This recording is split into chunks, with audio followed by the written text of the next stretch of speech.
Assalamualaikum warahmatullahi wabarakatuh. Alhamdulillah, alhamdulillahilladzi arsala rasulahu bil huda wa dinil haq liyudhhirahu 'alad dini kulli walau karihal musyrikun. Asyhadu an la ilaha illallah wahdahu la syarikalah wa asyhadu anna Muhammadan 'abduhu wa rasuluh la nabiyya ba'dah. Allahumma salli wa sallim wa barik ala sayyidina wa habibina wa safihina maulana Muhammad wa ala alihi wa sahbihi wa man tabi'ahum bi ihsan ila yaumiddin, amma ba'd. Faqala Allah ta'ala a'udzu billahi minasyaitonir rajim. Bismillahirrahmanirrahim. Wa lanabluwannakum bi syai'in minal khawfi wal ju' wa naqsin minal amwali wal anfusi wat thamarat wa basyiris sabirin. Shadaqallahul azim. Saudara-saudara mahasiswa program studi matematika IAIN Curug, saat ini kita sedang menghadapi situasi yang luar biasa rumit, pandemik COVID-19, yang tentu saja bukan hanya kita tapi dunia saat ini menghadapi kondisi yang sama. Ketidakpastian ekonomi, ancaman kelaparan, ancaman PHK, bahkan ancaman kematian. Situasi ini tentu saja mempengaruhi kehidupan umat manusia, yang bukan hanya bagi kehidupan saja tetapi juga menyangkut dengan keimanan. Maka kita umat Islam harus meyakinkan diri kita bahwa ini merupakan salah satu ujian dari Allah Subhanahu wa taala. Ahasiban nas ayutraku amanna billah wa hum la yuftanun. Ahasiban nas ayutraku ayyakulu amanna billah wa hum la yuftanun. Apakah manusia mengira bahwa manusia dibiarkan saja berkata kami beriman kepada Allah, lalu mereka tidak diuji lagi? Artinya bahwa ketika kita mengaku beriman kepada Allah, maka sesungguhnya kita harus bersiap diri akan menghadapi suatu ujian keimanan. Bahkan orang-orang sebelum kita kadangkala harus bersiap melepaskan nyawa demi mempertahankan keimanan. Dalam satu ayat Allah Subhanahu wa taala menyebutkan, "Walanabluwannakum bisyai'in minal khawfi wal ju' wa naqsin minal amwali wal anfusi wat thamarat wa basyiris sabirin." Dan kami benar-benar akan menguji kalian dengan sedikit rasa takut, kelaparan, kekurangan harta, dan kekurangan jiwa, serta kekurangan buah-buahan. Wa basyiris sabirin. Maka kita orang beriman menghadapi situasi COVID-19 ini, pandemik ini, ada beberapa langkah yang harus kita siapkan agar pertama menjaga iman kita dan tentu saja agar kita selamat dari COVID-19 ini. Yang harus kita lakukan selaku orang beriman adalah yang pertama, menganggap ini adalah ujian keimanan. Walanabluwannakum bisyai'in minal khawfi wal ju' wa naqsin minal amwali wal anfusi wat thamarat wa basyiris sabirin. Kami benar-benar akan menguji kalian dengan sedikit rasa takut, kelaparan, kekurangan harta, kekurangan jiwa, dan kekurangan buah-buahan. Sampaikan kabar gembira pada orang yang sabar. Maka orang beriman harus yakin dan seyakinnya bahwa Allah sedang menguji iman kita. Allah berhak hadir dalam kehidupan manusia, yang kadang kehadiran Allah dalam kehidupan manusia memiliki dua cara. Pertama, ada kalanya Allah datang dengan sifat kemahalembutannya. Ketika Allah datang dengan sifat kemahalembutannya, dilapangkanlah rezeki kita, diberinya kesehatan, diberinya kemudahan demi kemudahan. Ini merupakan salah satu bentuk ujian dari Allah. Menguji apa? Sejauh mana kita pandai bersyukur terhadap nikmat yang telah diberikan oleh Allah Subhanahu wa taala. Tapi ada kalanya Allah juga datang dalam kehidupan manusia dengan cara menunjukkan kemahakuasaannya. Rezeki kita disempitkan, diberi penyakit, diberikan situasi pandemi COVID-19. Ini pun merupakan cara Allah sedang menguji kita. Menguji apa? Sejauh mana kita mampu bersabar dan ikhlas serta berhusnuzon kepada Allah Subhanahu wa taala. Jadi tidak bijak ketika ada pandemi Covid-19 ini, kita yang katanya mau introspeksi diri justru malah menisbahkan bahwa peristiwa ini merupakan kesalahan suatu kaum, kesalahan satu kelompok, bahwa musibah ini merupakan kesalahan suatu bangsa atau suatu kelompok. Boleh saja introspeksi diri, mungkin karena pandemi ini merupakan karena kelalaian kita atau kita yang memang berumur dosa, tapi kita tidak boleh memvonis orang lain bahwa ini merupakan kesalahan mereka. Orang beriman harus yakin tidak ada satupun bencana musibah yang ada di dunia ini melainkan atas izin Allah Subhanahu wa taala. Yang kedua ialah memperbanyak perbuatan kebajikan. Banyak sekali ayat-ayat Al-Qur'an dan hadis yang menunjukkan bahwa iman dan amal kebajikan itu berkaitan. Untuk memahami ini, kami akan mengangkat sebuah kisah. Suatu masa dikenallah seorang ulama tokoh tasawuf yang bernama Ibnul Mubarak. Ibnul Mubarak suatu hari berangkat naik haji ke Mekah. Lalu sesampainya di Mekah, antara sadar dan tidak ketika beliau istirahat di Masjidil Haram karena kecapean setelah melaksanakan manasik haji, antara sadar dan tidak beliau mendengarkan percakapan dua orang malaikat. Malaikat pertama bertanya kepada malaikat yang kedua, "Wahai saudaraku, tahukah engkau berapa jumlah orang yang naik haji pada tahun ini?"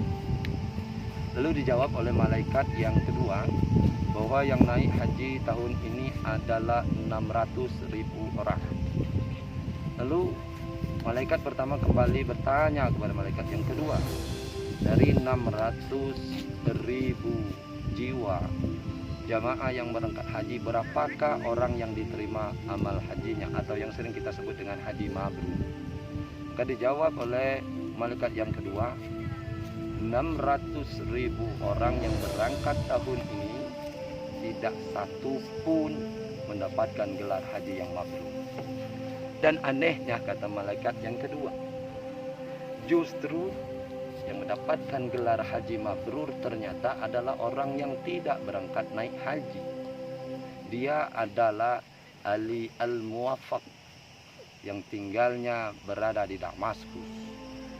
Dia tidak berangkat haji tapi namanya tercatat sebagai haji mabrur. Bahkan karena dia 600.000 jiwa orang yang berangkat haji tahun itu diterima hajinya karena amal orang yang satu ini.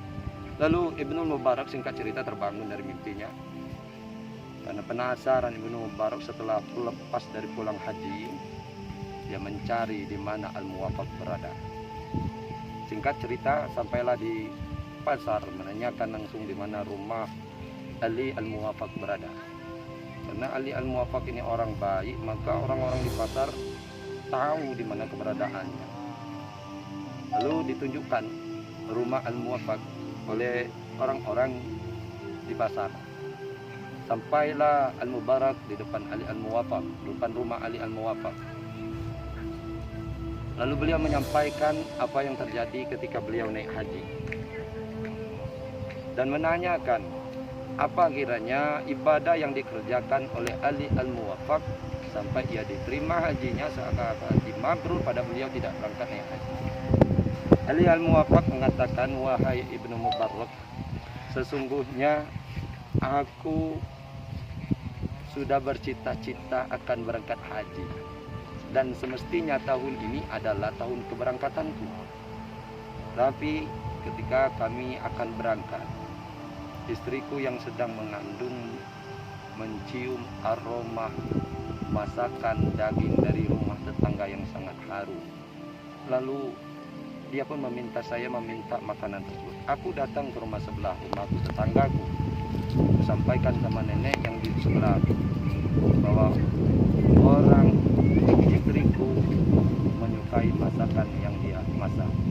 aku pun minta sedikit.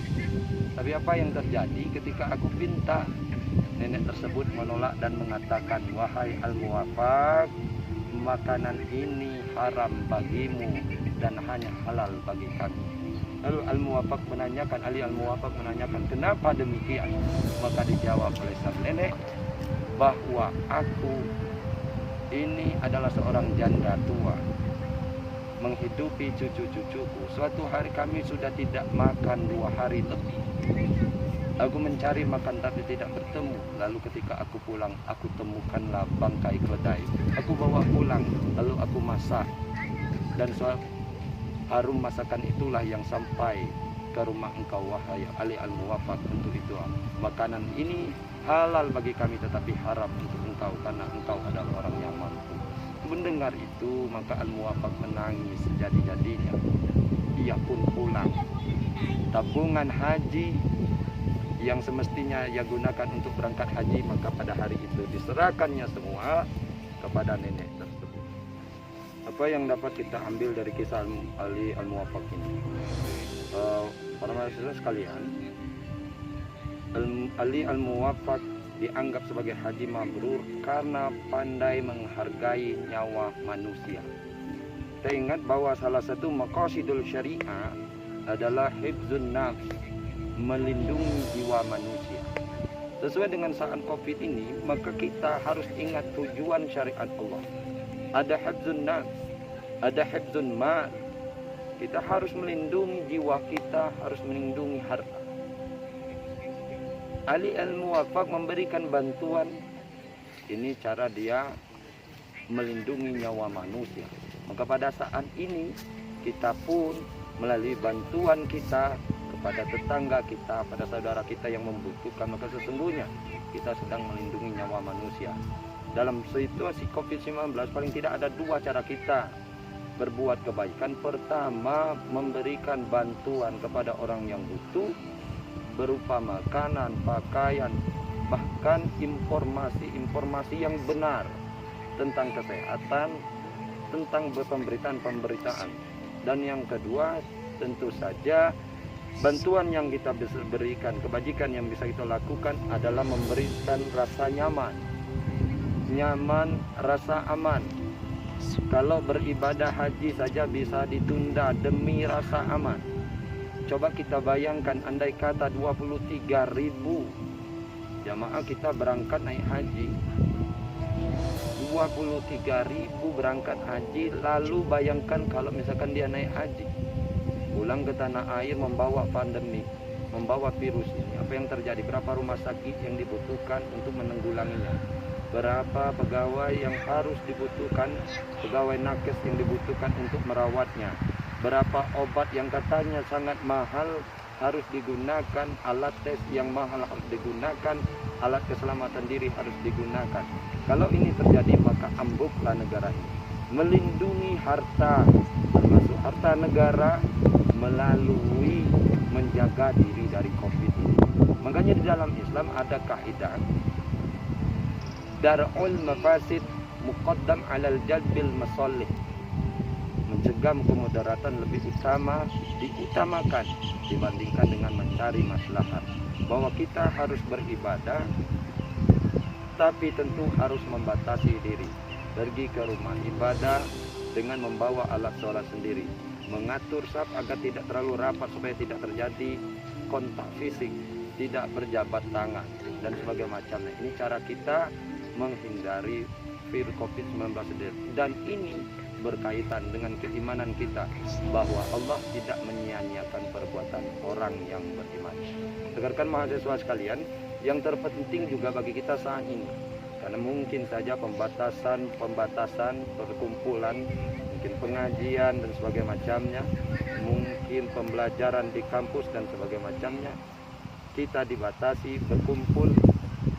Satu sisi ini suatu kerugian, namun di sisi lain ini memberikan kesempatan kita untuk memperkaya kita dengan literasi budaya ilmiah mahasiswa. Ini tentu saja nanti akan berkaitan langsung dengan keimanan, budaya membaca. Anda bayangkan Allah Subhanahu wa Ta'ala sebelum mewajibkan sholat, sebelum mewajibkan puasa, zakat, haji dan sebagainya macamnya, maka perintah pertama yang diberikan oleh Allah adalah perintah Iqra, membaca. Iqra bismi rabbikal ladzi khalaq. Bacalah dengan menyebut nama Tuhanmu yang menciptakan. Artinya apa? Agar kita orang beriman bertindak, jangan bertindak tanpa kita ketahui terlebih dahulu, tanpa punya ilmu terlebih dahulu. Jangan seakan-akan Allah tidak ingin kita beribadah tanpa kita tahu dulu ilmu tentang ibadah tersebut.